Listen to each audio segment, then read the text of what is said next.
Good evening, everyone. I have a special video for you guys today, and this video is going to show you how they hide the ice wall from the tourists who actually take a tour to supposedly Antarctica. And there's only two tour routes from two different countries, and you're going to be amazed. Once I went to the original flat earth map from 1892, it was easy to figure out how they do it. I'm going to show you guys. Enjoy the video. Okay, here we have the flight and cruise route for a tour to Antarctica from Planet Janet Travels. Let me zoom in on that a little better where you guys can see it. There we go. Okay, now let's switch over to this map of the route so you can see the names. It leaves out of Cape Horn, goes past the South Shetland Islands along the Antarctic tail and then back up. Now this right here would be the South Shetland Islands on Google Maps.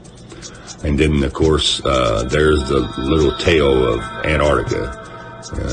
There's a panned out view for you guys to see it a little better. But pay attention to the tail of that Antarctica. It's going to be really important in a minute.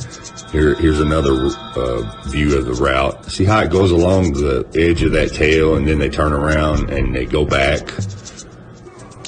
Okay, now here's where things get interesting. Let's look at the 1892 flat earth map.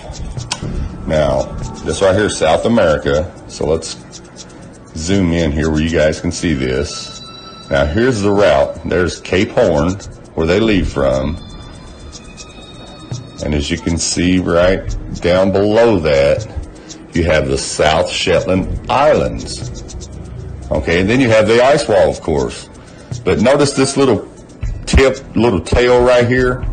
Well, that's the same tail that you see on the continent Antarctica that they show you on the globe, which is pretty slick. But anyways, this little part right here, this is the little area that they travel along and call it the Antarctica, which is only a tiny little bit. So the route goes this way. It goes through the Shetland Islands, comes down through here, past these little islands, then turns around and goes back to Cape Horn. And if you'll notice on this map how the ice wall looks, well, down here where they supposedly tour at, this is the only part of the little ice wall that sticks out in that area. So you'd be stationed there working or take a tour and you would never really see the ice wall. You only see that little piece of it that sticks out because of the rest of Antarctica is off limits. Now let's have a look at the only other tour that you can take to Antarctica, which goes from South New Zealand and back to Tasmania. Now notice, I want you to pay attention to that little Stewart Island there as you leave New Zealand. Notice they go down here to what they call Commonwealth Bay, and then they cruise along a little bit, turn around and go back to Tasmania. Okay, now let's have a look at that route on the flat earth map. Here we have South New Zealand, and notice right there on the other side of it, you see that little Stewart Island that I was telling you guys to look at on the Google map. Okay, so the route leaves here, goes down here, which on this flat earth map it says Disappointment Bay. Remember on the Google Earth map it says Commonwealth Bay, and then they go back, return to Tasmania. So anyways, like I said, they leave here, go along this little bitty tiny bulge that sticks out from the ice wall called Commonwealth Bay, Disappointment Bay, whatever. Notice it's the only part in the ice wall except for the other part that I showed you that bulges out away from the ice wall.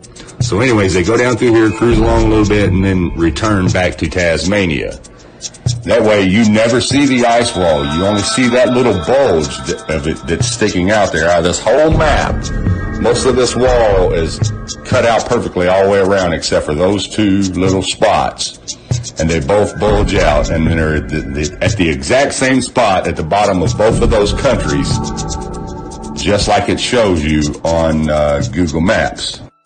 Now, as you can see, it's really, really simple how they pull it off,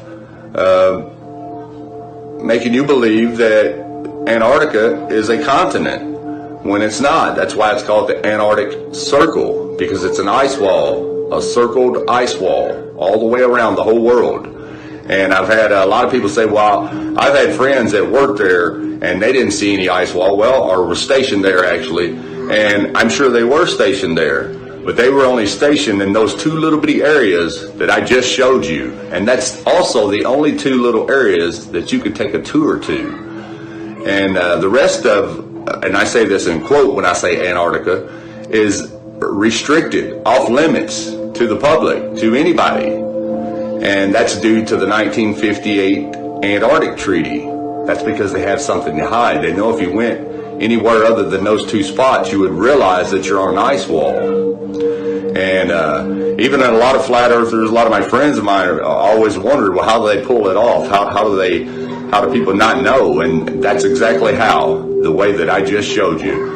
If the ice wall circles an entire flat plain, how can the elites possibly monitor every mile of the perimeter to keep anyone from getting access? Well, Jeff, and everybody else who's asking, that's really, really simple. I'm going to explain it to you guys really, really quick, okay? Check this out. Now, what you have to understand is this is a naval ice patrol ship. It's also an icebreaker. It can get through places no other ship can go, and even if it tried, it would be crushed into a million pieces, okay? This ship is designed to cut through the ice and come and find you. It has a sensor on it. You also have buoys on the ocean that have been there for a long time. I think maybe even all the way back to maybe World War II. But anyways, check this out. Even if you can go under the radar of the Navy, they have these buoys that set off signals that will notify that icebreaker, and he will come and capture you quicker than anybody else can get there. That's his job. That's what that ship's made to do. It can break through that ice and find you very, very quickly. There are not any other Navy battleships that can do that. We got some tough battleships, but only a few ships hide behind this ice and wait for you to get there. Now, check this out. Here is a Google diagram of how it works, but you got to cut out the satellite because those aren't real. It's just simple towers. The buoys are like towers on the ocean because the ocean is flat, so they send a signal to each one. And as soon as that signal goes off, when the waves get just a little bit rough, they know exactly where you are. And if you've ever seen a Navy radar, you would know that. Look at it. It's a flat, round disc. Shows the whole Earth. Now, I'm going to show you guys something. They even show you how they can find you without using radar. They hit it in the movie. Check this out. Pearl Harbor here. We're approximately here. And they, whatever they are somewhere in the middle. We're trapped out here. What we know right now is we can't target them unless we have a plain line of sight. Without radar, we have no way to track them, correct? Correct. Okay, so they can't see us and we can't see them. And we have no way to hit them from a safe distance. There is a way. A way? A way of seeing them without seeing them. You're going to reference Art of War right now, aren't you? What are we supposed to do? Fight the enemy where they aren't? Move like water? My way is much more simple. We've been doing it to America for 20 years. Water displacement. How do you track water displacement? Tsunami buoys. Tsunami buoys. You have them surrounding the islands, transmitting displacement data. We hack into their transmissions, form a grid. You can't track anything without radar. I don't need radar. Just the radio frequencies. Turn off Aegis radar, please. Who is this guy? Chief Moore. Sir. Secure spy. Secure spy, sir. Display no data. No idea. That's correct. You heard him. Display no data.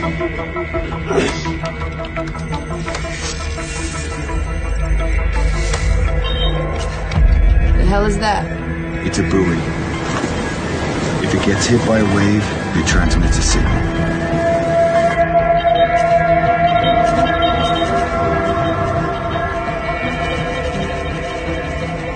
Bring up chart plot. Chart plot. Bring it up.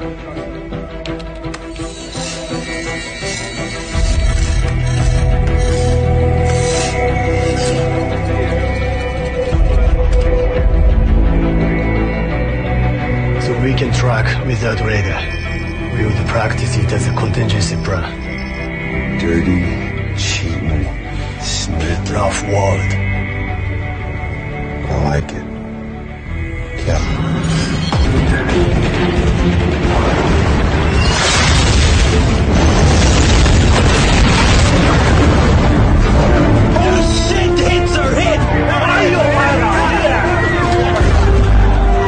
Like I said, the buoys are like towers. They give off a signal, people. So no matter where you are on that ocean, they know exactly where you are. Now what you are looking at here are the logos of the 5 government agencies that control our so-called globe, our so-called spinning ball.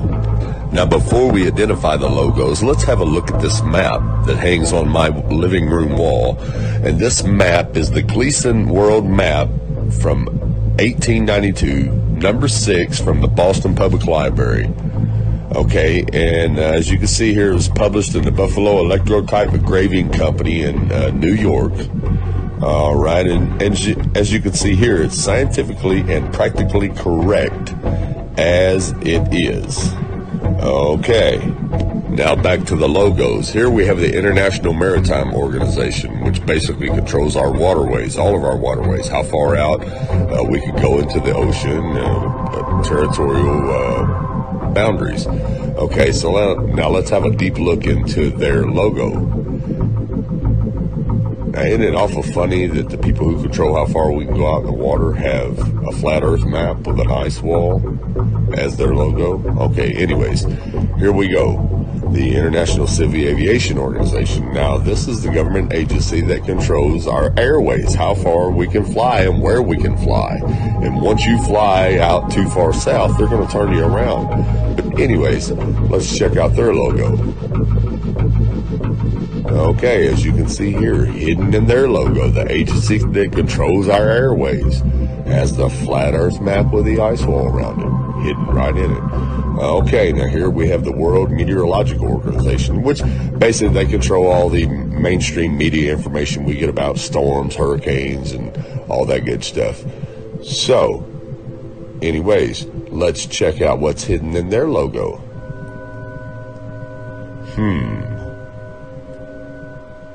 The flat earth map. Okay, now here we have the World Health Organization. Now this organization controls all the mainstream media news that we hear about, like COVID-19, Ebola, or any other kind of pandemics going on in the world. But let's have a look at what's hidden in their logo. And as you can see here, the flat earth map with the ice wall around it. Okay, now last but not least, we have the United Nations, which basically control everything, control all the militaries in the world, all of the treaties that are signed in the world. These people control this. And I think it's awful funny that if you look in their flag, they have the flat earth map in their flag.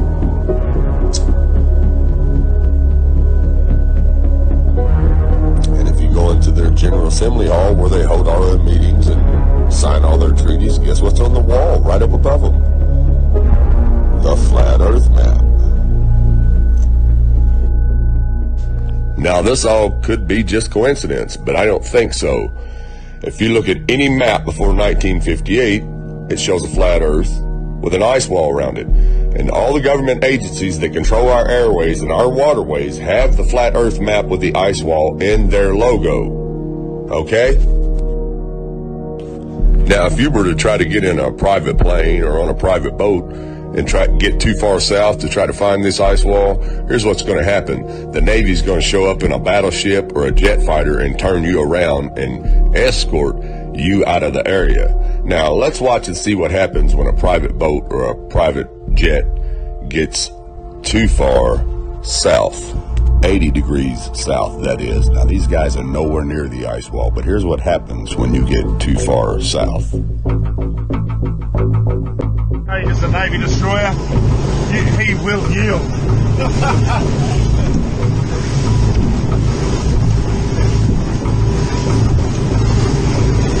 He'd be thinking, that cheeky better not cross my bow. Stop, Josh. They take it seriously. What did they say? You got to yield. You can't just fucking. They think you're going to charge them. We don't know for sure. They did say something. No, they did. They come back last fall. Yeah, fucking talk to them. Actually going around. He's turning. Stop. He's turning. He is actually turning. You said we had to ship yesterday. No, he is turning. Fucking hell, what have we done now? It's turning, Josh. Just sit still. He's slowed down, has he? Yeah, he's really slowed down. No, we were in trouble. It's coming to us. He's got the shits because. By Ford now. This is Washington Hobart, channel 16, over. 16. Yeah, we got you, mate. It's bad, boys.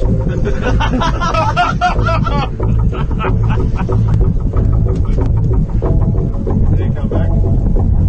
Gonna get channel 16.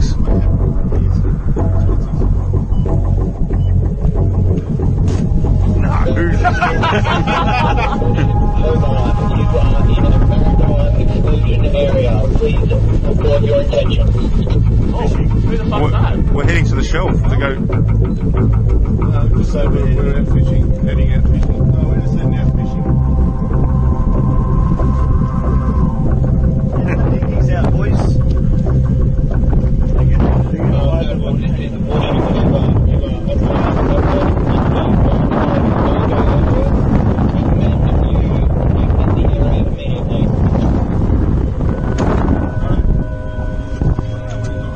Going that way. We're just traversing. Is